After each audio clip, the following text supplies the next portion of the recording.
record. There we go. Take a couple of quick seconds to compose myself here and I will get going, do my quick introduction, and then I'll bring you in. Is the image quality on your side, like viewing me, looking good? Yeah, it looks fine. Yeah, everything's good. You all set? Yes, sir. All right, let's do it.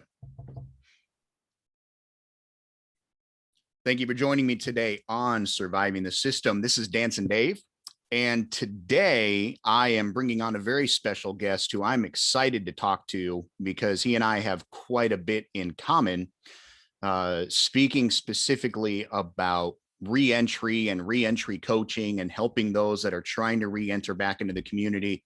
Obviously, if you've listened to me for any amount of time, you know that that is the primary topic that I really discuss, and kind of detailing my life and my journey through that re-entry process too. So we're going to get a little bit more into it in depth. And before I introduce my guest and get going with that, I want to just make sure to, first of all, thank you all for joining me here. And as always, as a coach, I always advise my clients, one of the first things to do to start your day, to start a task off, is to start it with gratitude. So I will always start the show off with gratitude, just a quick moment to make sure that we're keeping the vibration high, keeping that frequency high, as we can sometimes dive down into some darker topics, a little bit more difficult to handle. I want to make sure we don't get dragged down with that and we stay high above that. So I always start off with just a quick moment of gratitude to thank you all for being here. I am so grateful that I have this opportunity to be here and that I am coming up. Actually, I think this is 2 years that I have been doing this show. So this, funny enough, this is the 2-year anniversary that I have been here and doing this. And without you listening and helping me continue to grow, I would not be here being able to live out my purpose. So thank you very much again. If you find any value in this show or any of the other shows that I've done, don't forget to check out my website, survivingthesystem.org. You can reach me on Facebook at facebook.com/survivingthesystem. And I am on Twitter at STS the podcast.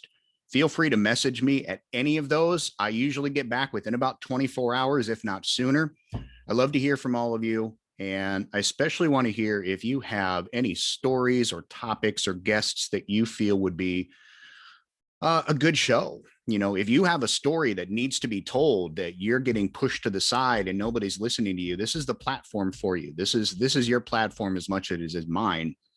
And of course, if you have a guest in mind, if you know of someone who you think would have a good story to tell or something productive to bring to the table, I would love to hear that as well. And that is what brings me right into my guest today, Mr. Gregory Lapite.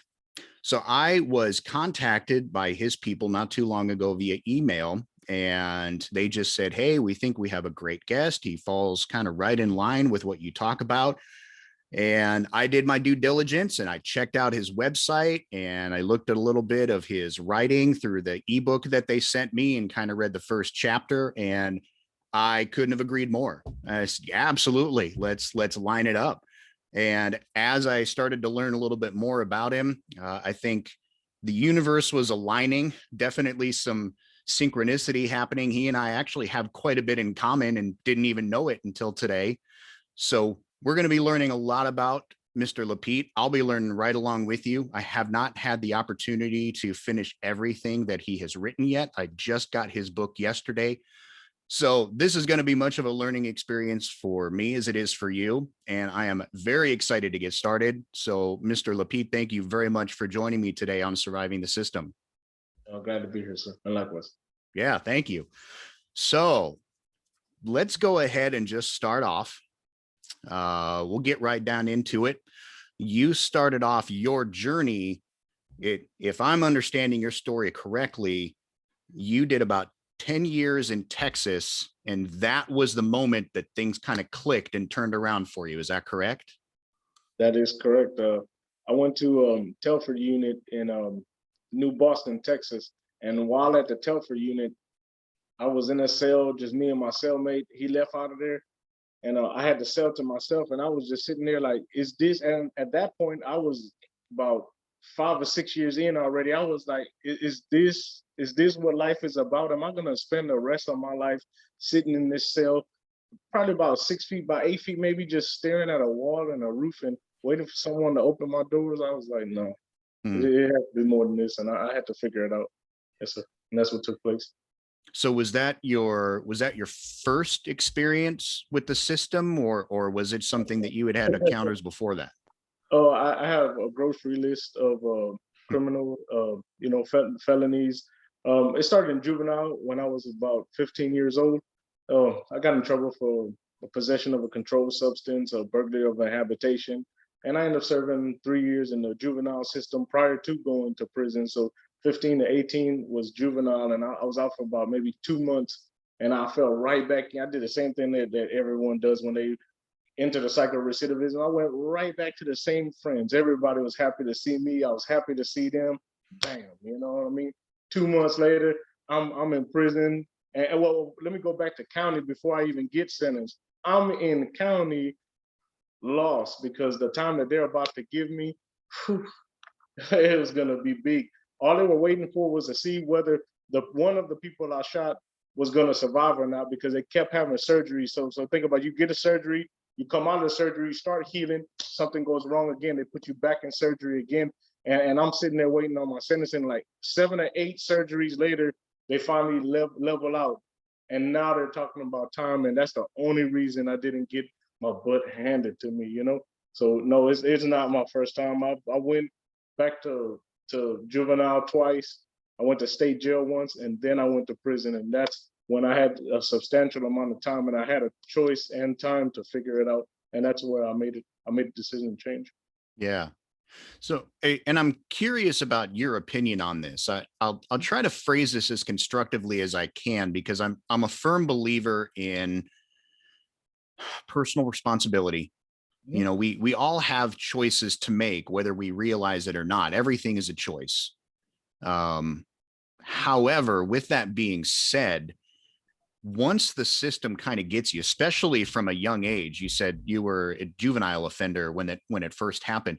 It almost seems like it's just a cycle that wants to keep you in. It's not really one that says, okay, you offended here as a juvenile. Look, let's sit down and give you all of these appropriate skills so that we don't ever have to see you again. It's almost like they're getting ready to kick you out the door, and they know, they're saying it as you leave. They're like, okay, we'll see you in a few months. We know you're going to be back. They're just kind of setting it up. What was that your impression looking back on it now with hindsight? Obviously that's 2020. Is that your experience or your opinion? Okay, so man, that debate, it's been going on for a while, and I like what I've given it some thought. And from hindsight being 2020, that's exactly what this is. Every time I went back to jail, you know, when you left and you said they'll see you back in a couple of months. Every time I left and went back to jail, it was always because of me. You know what I mean? Because when I got out, I did the exact same thing I did the last time, but this time I came out smarter. I had more tattoos, some muscles, connections, you know what I mean? So every time I got out, it was me. And that's what I realized from experience, that prison reform, 2 thumbs up, necessary. Reentry programs, 2 thumbs up, 100% necessary. The key component to me is you. You know what I mean? And you have to make that decision that, man, I'm done with this. Because prior to me getting out, all those other times, they had prison reform, they had prison reentry and all that. Well, not just prison, but for juveniles. And, you know, they had all those things in place to help me. And it didn't matter because I wasn't ready to change. You know what I mean? So I think the bigger thing is you making that decision that I'm done with this life. And when you make that decision to be done with that life, then all those other things will fall into place beautifully, and everything will go smooth at that point. But it all begins and ends with you, sir. I couldn't agree more. Yeah, I couldn't agree more. That's why I kind of preface that with, I'm a firm believer in the personal responsibility portion of that. Yeah, yes, sir. You know, there's a lot to it. There's a lot to it. It's just funny to me how that conversation that you and I just had right there is so infrequently held with the individuals who are behind bars. You know, I can count on one hand the number of COs that I met in the 17 months that I was in that actually I felt cared and took an interest in me personally. The rest of them were just there to collect their paycheck, and a few of them were on a power trip and really just lorded that over. But that personal, absolute personal responsibility, I think, is the biggest part. So piggybacking off of that, then that 10 years that you did, what was the moment then where that mindset changed? Was it just when you were in that cell, or was there something that led up to it, or how did you go about that transformation? So I have a buddy named Keedron Brewster. He was my cellmate for an extended period of time, and he's out here in the world doing amazing things too. Brewster Logistics. He's running an 18-wheeler company, and he's all over YouTube and Facebook. He's the guy that only hires felons on the trucking for his trucking company. So this gentleman came to me, and while we were cellmates, and he was like, "Hey, Sally," you know, we call each other Sally, not by our names, you know. "Hey, Sally, check this out." And he gave me this book. And I was like, "Oh, what is this? Money and the Law of Attraction?" I was like, "That's right up my alley." And I started reading it. And while it was titled Money and the Law of Attraction, it really wasn't about that. They just made a real catchy title to reel us in. It was about everything we're talking about, the law of attraction, etc., by Miss Esther Hicks from the movie The Secret. Oh, yeah. And yeah. And that book, it expanded my thought process. I was like, you know what? I was reading this book, and I was seeing myself in this book, and it felt like while I was reading, she was talking directly to me, you know. And I was like, okay, I'm gonna faithfully, sincerely follow what this lady is saying. And that point right there, like, we made it to this point in our life from accumulation of experiences, but I'm saying, like, one of the big experiences was that reading her book, Money and the Law of Attraction. And that's the point where my field of vision started expanding. And I said, you know what? I'm going to sincerely give myself to everything she's saying. And that's when the change took place, sir. That's funny to me. And I'm noticing this the more that time goes on, where one of my pet peeves, I guess you could call it, with the personal growth and development industry overall, is that they talk a lot about the law of attraction and how to make money and how to make this your biggest year yet and how to come back from adversity. But when they're talking about adversity, they're not really talking about real adversity. They're talking about, oh no, I lost my business. How do I rebound from this? Or, oh no, I had a divorce. How do I come back from this? We're not talking about, oh no, I just did 10 years in prison and almost ruined my life. How do I come back from this? It almost seems like their PR teams want them to stay as far away from that as they can. But what I'm noticing is that the secret and what sprang from that is starting this undercurrent, because I have almost the same story that you did, except my story is with James Arthur Wray, who was also in The Secret. So I worked at the library, and I made the decision for myself, the same thing. I said, you know what, obviously my decisions brought me here, and I need to change who I am if I want to make sure that I turn this into a positive instead of a negative. And so I started just reading different kinds of self-help books. And I read some books from Edgar Cayce on your life is the way it is because you want it to be, and things like that. And then the librarian, who was one of those 5 people that I mentioned, who genuinely was concerned about people, she always wanted us to focus on the self-help books. And so she brought in a box of donations, and one of them was this book called Harmonic Wealth by James Arthur Wray. And I looked at the cover and I was like, Morton, this looks really cheesy. Nobody is ever going to read this. And she was like, well, you know what? Let's just see if it helps one person, it was worth it. And that was her attitude. And I said, okay, I'll put it out, but this looks really, really dumb, Morton, whatever. So I put it out on the shelf, and a couple weeks later, I just finished up, and that book just kind of popped out at me again. And I said, all right, let me see. And I grabbed it and opened the cover, and I said, well, you know what? I'll see what it's like. Let's give it a shot. Blew my mind. It answered questions that I'd been asking for years. And same thing, like it was talking directly to me. And then fast forward, when I got out, I've actually spent 3.5 years working with James Arthur Ray to learn how to be a coach. Because if you don't know anything about him, he was at the top of his game. He was on Oprah. He was on the Today Show. He had celebrity coaches like Hulk Hogan, and he shared the stage with Donald Trump. And then he had a tragic accident at a Sedona Sweat Lodge incident. He wound up doing 2 years in Arizona and came back out and is now kind of building himself back up in that same arena. And I was like, man, if there's anybody that can teach me how to do this, it's got to be this guy. So, but that all goes back to The Secret, which I think is really interesting. That's so funny to me. Yeah. But now that we're kind of talking about that 10 years, so you were also involved in a program called Prison Entrepreneurship Program, or PEP for short, correct? That is correct, sir. How did you come across that? And then we'll expound on that a little bit more. I think that it was beautiful timing, right? Because on my end, prior to PEP, I was already like fixing myself, you know. And then one day in the mail, they sent that brochure, application, whatever you want to call it, or a mixture of both of them.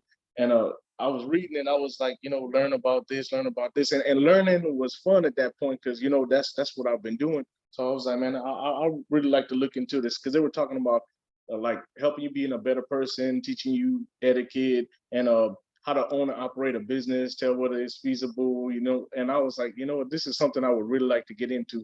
So I filled out a lengthy interview application and I mailed it in, and someone on their end accepted it, and then they shipped me to a private unit in Cleveland, Texas. And that unit is mainly all PEP people, you know what I mean? So when you talk about, man, beautiful environment, beautiful environment, because you, as you know, in prisons, and I was in one of those gang-related violent prisons where like everyone in there is, you know, it's filled with negativity.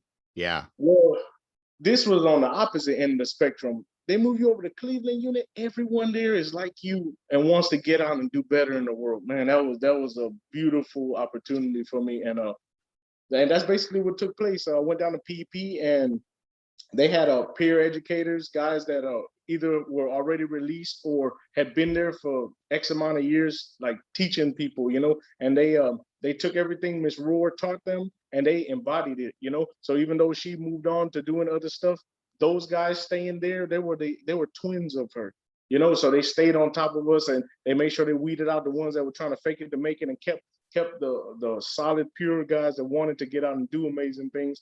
And they taught us every day. Just, you know, it was like being in college, you know what I mean? But college for all day, not just a couple hours. And it was just a beautiful, beautiful opportunity. So, yeah. Mm-hmm. And an interesting synchronicity that you and I were talking about right before the show, but you mentioned Miss Rourke, and that's Kat, or Catherine. We all know her as Kat. Kat founded PEP, and then after she left that program, she founded Defy Ventures, which I've talked about quite a bit on my show, because I had the opportunity to meet Kat while I was in OCC, right when she was getting that program started here too. And I started up, and then that program eventually, the same people, the same program, they just changed the name to from Defy Ventures to Rise. And since then, I'm heavily involved with those people. Most of the people that work at Rise now are people that I was inside with. So they definitely walk the talk. And yeah, it's so funny to me to see the impact that she has also made, the same thing, you know, and how she took, for anybody that doesn't understand her story, I'm not going to go into it too much, because I really want to turn this back over to you. But, you know, she had to leave the PEP program, but that draw was so strong that she rebounded from that, came back even bigger and better with Defy Ventures that went out into more states. And, you know, now she's in progress of coming back even stronger after some other challenges in her life. But it almost mirrors what her students go through, which is just so interesting. So you were involved with that PEP program.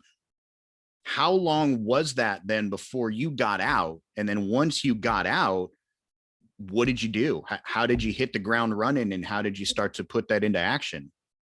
Yes, sir. Absolutely. Well, while in PEP, like they reinforced all the positive things that we all were doing on our own prior to them. You know what I mean? So I stayed there for 6 months, and after 6 months of every day just training and being in that great environment, I was released. The moment I hit the ground, running like a prize-winning greyhound. I was gone. And I still haven't stopped. You know, it's amazing. I was released in June of 2010. This is what, June of 2021. I have not stopped. I'm still going back to school every year for vocational courses. Whether I'm paying for it now, but my companies used to pay for it. I'm still expanding regularly. And like the thing about PEP is that even outside of prison, we still have, like, just like you're talking about, that group network, you know what I mean? And we get together all the time, and we go back. Well, you know, COVID shut a lot of things down. Yep. Well, now we're starting to open back up. Well, now we're gonna be going back into prison. Like, we've been going into prison and speaking just like we speak now. We've been going back in playing softball with the prisoners. You know, just a length of you know, a lot of things with them. So, and this is going to kind of start to branch into your book, because your book is specifically about helping someone. If I'm catching the tone of it correctly, again, I haven't read the whole thing, but I've started into it and I've kind of skimmed through the chapters to see the topics. But you're really taking someone who was in your shoes, almost like you're talking to yourself before, and saying, okay, now that you're getting ready to come back out, here's how you're going to need to do this. Here's what you're going to need to do to be successful. Everything down to, you know, okay, here's how to help find housing. Here's how to fill out a job application. Here's how to do the interview. So was that what you had in mind, or what was your intention with writing that book? So earlier in the conversation, you nailed it when you said that they incarcerate you, but while you're incarcerated, they don't really have anything to address the correcting of your mindset while you're there. It's just get released, and then we'll try to solve it on that end. And I saw the same thing, and I was like, if I don't do something about this portion of their stay, then that's real difficult to try to catch them at the end of their stay. Just say 10 years, right?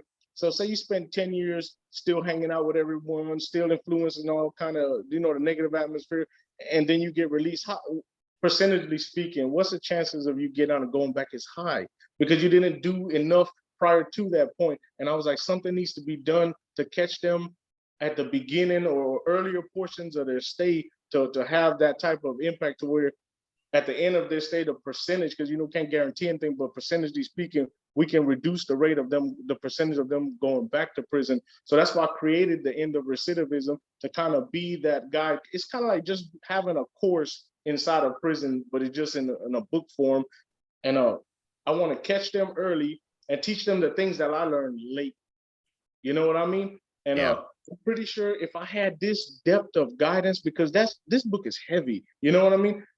If I had this depth of guidance earlier in my stay, I think I would have been even further along, you know what I mean? So, and also, you know, a lot of people don't get to go to the PEP program, you know what I mean? They don't fit the criteria or whatever they like, you know, they go down their list. And just like in other programs, they don't get to go. Only a very small percentage of the prisoners in the state of Texas get to go to those programs. And I wanted to reach them also, because even though they didn't qualify for our programs, they weren't far away from it. You know what I mean? And they're still growing too, and they still need assistance, you know? So that's why I put together the End of Recidivism and structured it the way I did. So basically, this is like a course, you know what I mean? 270 some pages, and it's packed with wisdom. It's packed with step-by-step how to do this. I'm not just giving you concepts. I'm giving them concepts, but I'm also giving them, hey, this is how I applied this to my life. And I did it like this, you know what I mean? I stepped everything out in every chapter.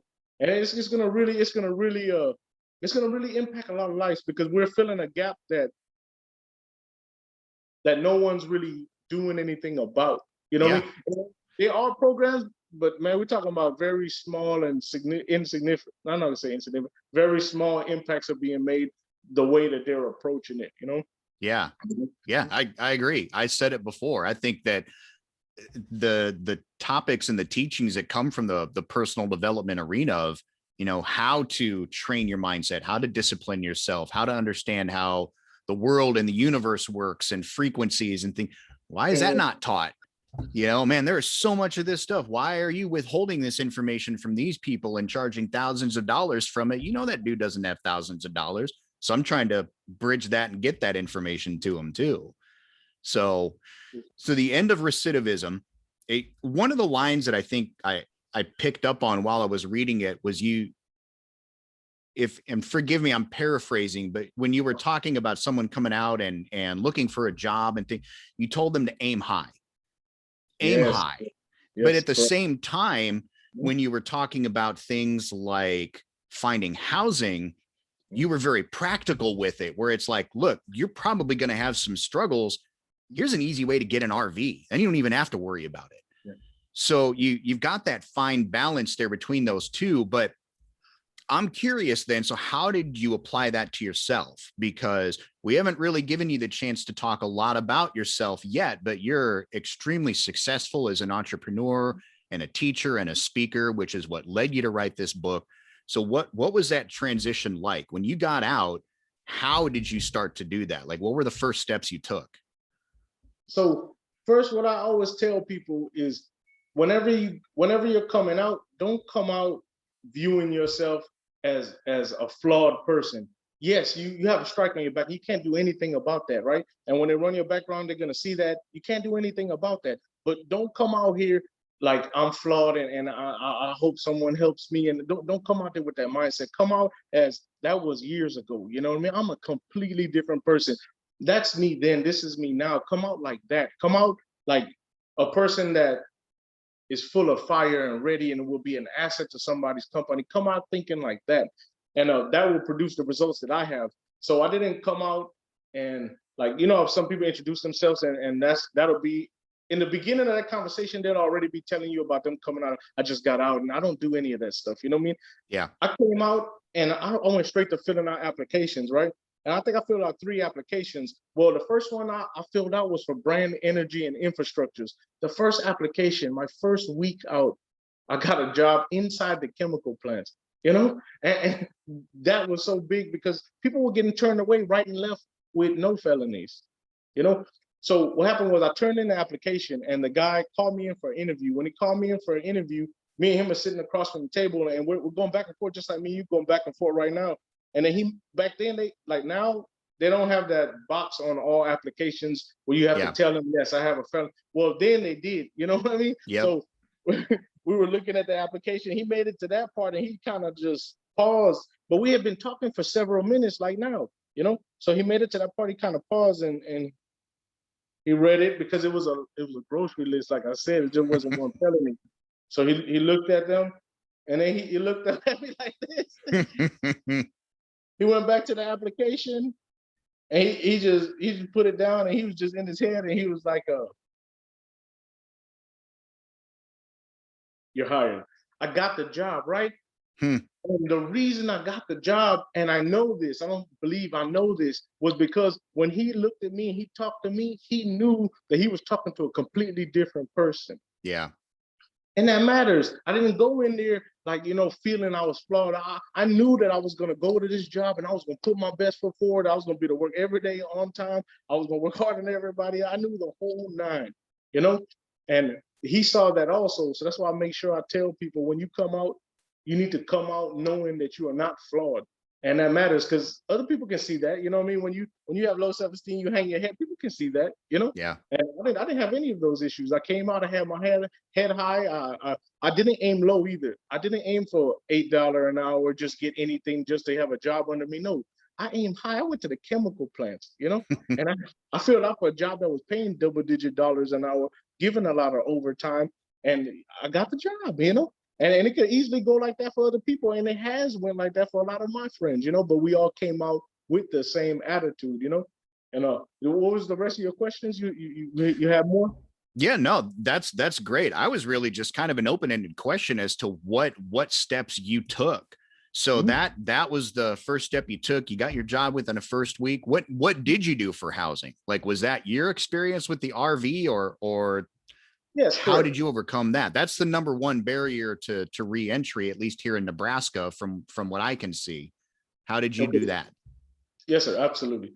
So in Texas, when I was coming home, everybody, even the program friends, everybody was telling me, "Hey, go to the halfway house. We have halfway houses here. You don't have to go back to where you were raised at or where all your Yep. friends are. If that's a questionable place for you, go to the halfway house. We have that option here in Texas." Hmm. So I chose not to go to the halfway house because I had prepared so much inside of prison. I didn't need to worry about the environment or what my old friends were like. None of that mattered because I was in control now. You know what I mean? So home wasn't a questionable place. So I went to stay with my mother, and I slept on like one of the futons. I slept on that for a little while, but um, after a couple months of me working, I went out and purchased an RV from what they call a co-signment lot. A co-signment lot is where like another RV user will be done with their RV after driving it for years and want to sell it. Well, they'll go put it on a co-signment lot. The co-signment lot to clean it up, fix anything that's wrong, sell it, and get 10% of the cut from whatever whatever you pay. And Yeah. I bought like a cheap RV, a cheap low end RV just to have something. Because I did do the same thing everyone else did. I turned in applications, paid $50 for the application fee, and got denied. But Yeah. that's something you can't do anything about. The only thing you care about is things that you can do something about. I can't do anything about getting denied. So once I got denied, I was like, okay, so what's next? Okay, bam. And then I found that route. I got a low end RV. I purchased the low end RV. Rent was like between $300 to $400 a month. Electricity $30 to $50 a month. I'm coming out paying 1/3 less than if I would have gotten an apartment or something. I'm coming out 1/3 less. And we talking about Wi-Fi included, cable Hmm. included. You know what I mean? It was Yeah. just a beautiful scenario, and that's what I did when I first got out within probably like the first year or so, and man, it went up from there. You know, Yeah. it's a beautiful option for other people also. Mhm. So tell us a little bit about then where you're at now, because you were able to take that and starting from getting a job, working hourly, working overtime at the chemical plant and living in a low end RV with, a third of the less rent, but you've done pretty well for yourself now, haven't you? Yes, sir. Yeah. Lakefront property right now. Like as we're speaking now, I'm at the lakefront property right now. Lakefront property and beachfront property. You know what I mean? Yeah. And that's gonna be completed next year. My beach house is gonna take me a little while because I have multiple things going on. Next year it'll be completed, and I'll make that my main home. Um, I'm what on my second RV now. You know what I mean? But this one is a real nice one. And that's what I travel the U.S. in now. I'm a high-level inspector in the oil and gas industry. I'm an API 510, 570, 653. API means American Petroleum Institute. So basically, I go to people's plants after they've been running it for X amount of years. They have to shut it down. We go through there. We see what's going on with the piping. Okay, this needs to be replaced. Whether the tanks need to be replaced, the vessels need to be replaced, and then we govern the entire process. No matter who is involved, scaffold builder, insulator, welder, whatever the case may be, we make sure everyone is doing what they agreed to do with the end user. And then after they complete the repairs, we sign off saying that everything is completed. So basically, like if Exxon hires me, I'm Exxon's eyes and ears in the field, you know. And whenever I sign off on everything saying it's complete, I hand it back to Exxon to take my word that it's completed and we're done here, and I move to the next plant. And I've been doing that for a while, and I'm on my third business right now. I have an inspection company called Third Party Inspection Services. It's just in the earlier stages of its growth, but it's there. And then I have a publishing company for the book that I'm creating because I plan on creating more books. So I'll open a publishing company for that, Universal Lion Publishing. And then I have LaBeet Investments because I'm purchasing acreage now. And in the coming future, after I get my plans together, I want to purchase right now because it's Corona time because the prices are low on everything. So Yeah. I purchase acreage, and I'm gonna come back later after I pick my knowledge up. Then I'll start building homes on that acreage. Mm. Where am I at now? A lot of places, but all of them beautiful, man. I Yeah. could keep going and going. Yeah. Beautiful. Hmm. So, and this may be a little bit of a difficult question to answer because it's when we're speaking about mindset, again, looking back in hindsight being 2020, is this where you saw yourself Oh when no, you were in there? no, You were no. working on your mindset and you were like, I'm going to come out, I'm going to do better. But when you were there, what did better look like to you? Like, what did success look like to you when you were in there as compared to where you're at now? I thought back then, I thought like 75, 100,000 was like amazing, right? I thought Yeah. I was gonna get out. I thought I was gonna maybe do some heavy equipment. I thought I was gonna go to school for underwater welding. I had all kind of stuff going on in my head. Man, when I got out, nothing went like that, but nothing went negative either. You know what I mean? So even though I aimed at one place and ended up someplace else, I'm not bothered by that at all. Everything went as it was supposed to go, but I did not see myself blowing up like this because, like, prior to being incarcerated, the most I ever actually had was like maybe $50,000. So that was real big. So I set $100,000 in my head as a milestone. Well, when I passed that milestone, I was like, wow. And then I passed 150. Then I passed 200. Then I passed 250. I was like, dude, I've never been this far, and I did not see myself going. I saw myself doing good. I saw myself having a nice vehicle. I saw myself, being happy. But Hmm. when I thought like that, like thinking like that, it brings more things to you like that. And it Yeah. just kept multiplying. So no, I did not see myself being where I'm at now, but I did see myself doing good. I just didn't know exactly what good was, but it went exactly like that from using that thought process. Yeah, Yeah. correct. And I ask that because what I find interesting is a lot of a lot of the mindset that I hear from some guys that are getting out is they don't want to take that $9 or $10 an hour job, or they don't even want to take the 15 an hour job. They think that that's below them because, oh, that's not as much money as I need. No, I'm worth more than that. Yes, you may be. We're not going to try to put a dollar amount on you as a human being and your value. At the same time, get out and prove yourself. Like once you start moving forward and start taking action, that's when the momentum starts to pick up. Yeah. I'm in a somewhat similar position to you. I think I'm probably a few years behind you, but I am, to me, before the most I ever made was maybe like 60, 70,000 for myself. And I thought that was great. I was like, wow, this is fantastic. Well, now I'm set to make, just on my income alone around 150.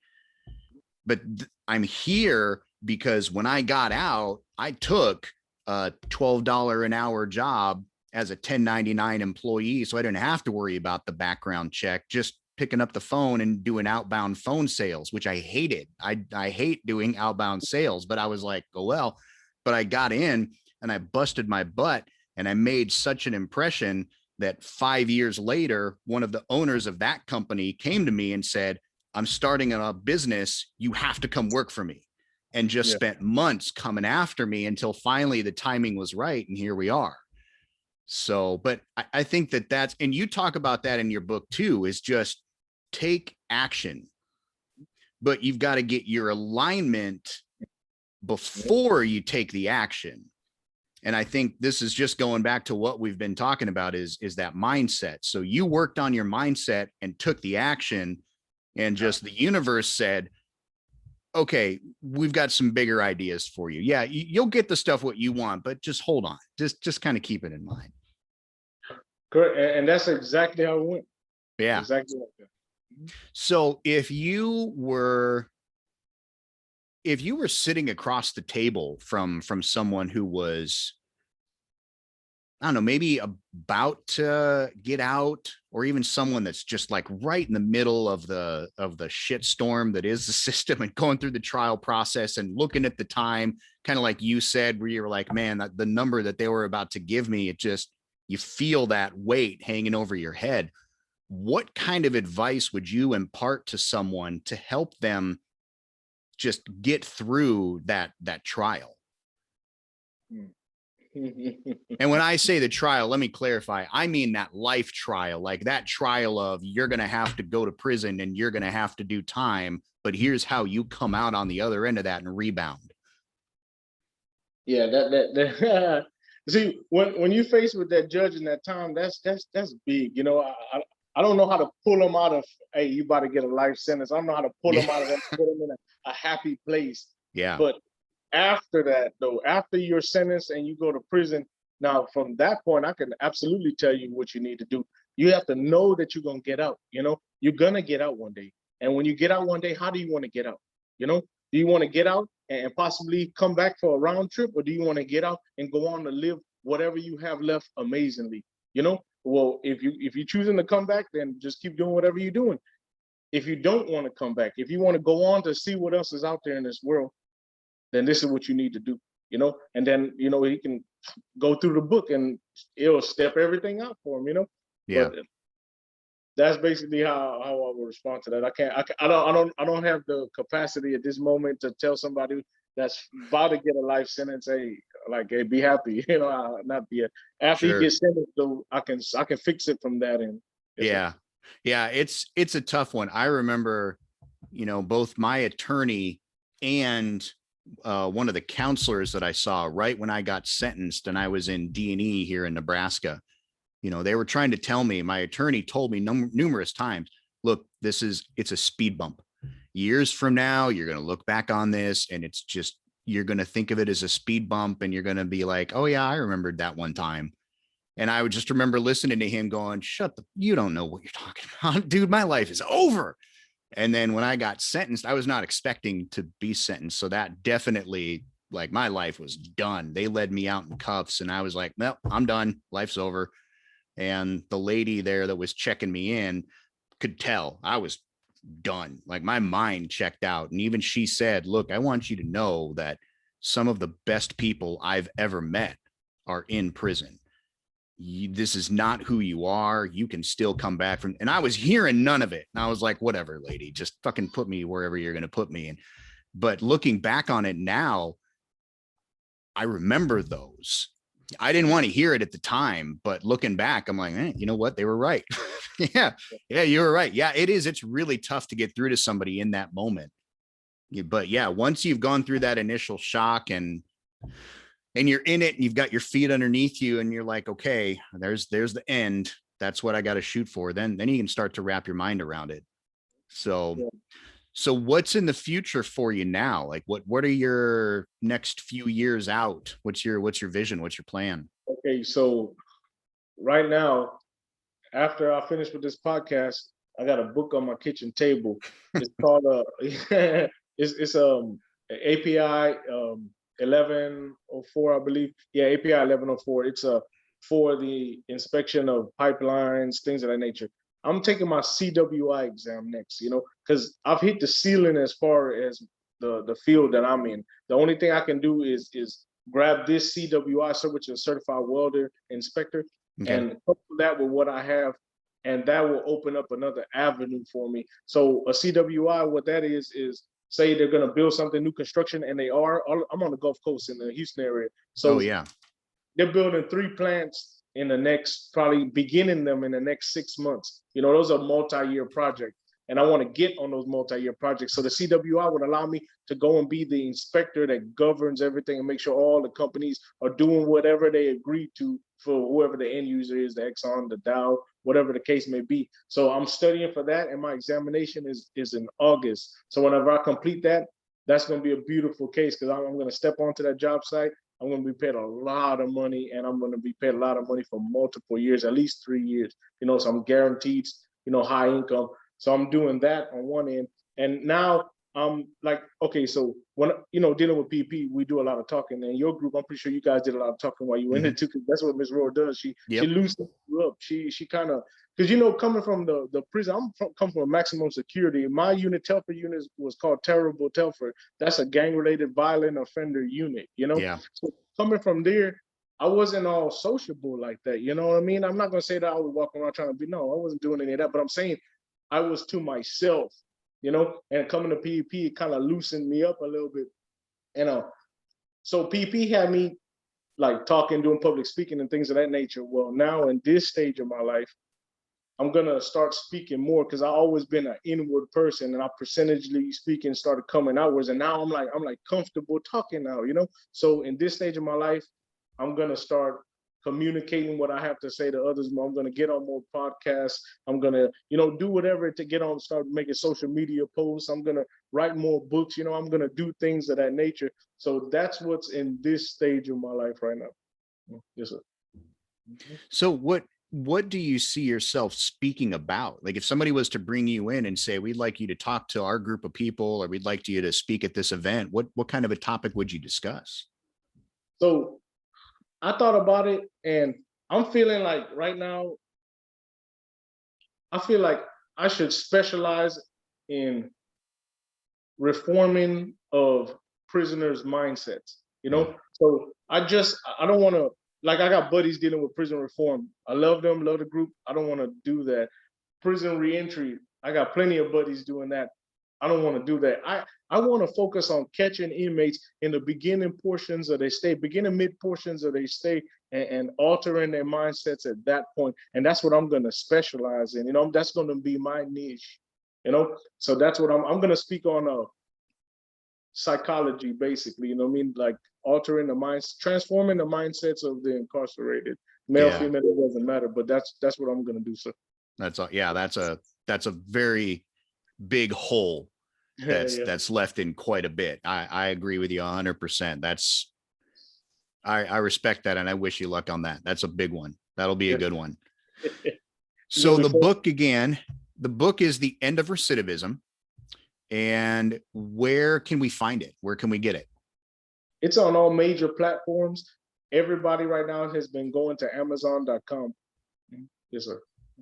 Or even on my website, GregoryLaBeet.com. GregoryLaBeet.com. And let me make sure that we spell that correctly. So it's Gregory is your first name, and then Labeet is Labeet, correct? That is correct. Okay, so GregoryLaBeet.com. And on there, you've got quite a bit of information about yourself. You've got the book and kind of the summary of the book. There's a contact page. So if someone also wanted to reach out to you, ask some questions, bring you in as a speaker, that's the place to go. Yes. That is correct. They're on my Facebook page, which is also Gregory S, middle initial, LaBeet. Same difference. You can find me in either of those places. Awesome. That is fantastic. So I'm going to give you the floor here as we wrap up. And I just want you to take as much time as you need. What parting words of wisdom would you impart as we wrap this up? Again, that target audience that you and I are going after, the mind of the incarcerated or formerly incarcerated, people who don't realize there's this whole universe out there that's just waiting for you to realize the power that you have to create your own reality. What parting wisdom would you leave to that person? Okay, so what I want to tell them is how you view something affects your relationship with it. You know, like if someone comes up to you and you don't really like this person and they're talking to you, you kind of like, you know, you might listen to them, but you know, you don't really like this person. So the way you're gonna respond to them is gonna be different from the way you respond to if one of your friends come up to you, someone you love come up to you. You're gonna be all happy. You're gonna be like willing to do things with them, you know, do extra, you know. The way you view something affects your relationship with it. So what I'm gonna tell them, anyone in prison, is that the way that you view prison matters. The way that you view prison will determine whether prison is a transformational center or it's going to be a criminal university for you, you know? So just view it like you said, you know, that speed bump analogy. I love that analogy, you know, because that's exactly what prison is. You were going so fast that you struck an awareness tool that made you like come back to it like, dude, I was going too fast, you know? Yeah. And prison, what prison is like that rumbling strip on the side of the road when you're driving, you know, it make you get back in line. That was a great analogy, whoever brought that to you. I love using that analogy. And I would tell them the way that you view yourself also, that's pretty big. Because the way you view yourself, like when you view yourself highly, you're teaching other people how to view you also, you know? When you're walking right, you're looking right, you're talking right, other people are gonna respond to you like that. And I mean, it's a list. I had it all in my head. Yeah, you had it until I asked you for it. Correct. But that's a pretty good summary though. And the same way that you could view prison as that transformational center, and that'll affect the trajectory of your state, when you're getting out too, the way that you view the world. that matters also. If you're Mm, coming out thinking that the world is against you and I got to strike, so the world is going to view me like this, and I got to fight my way to, don't do that to yourself. That's too much thinking, man. Move that out of your head. The 5 P's: proper preparation prevents poor performance on the inside.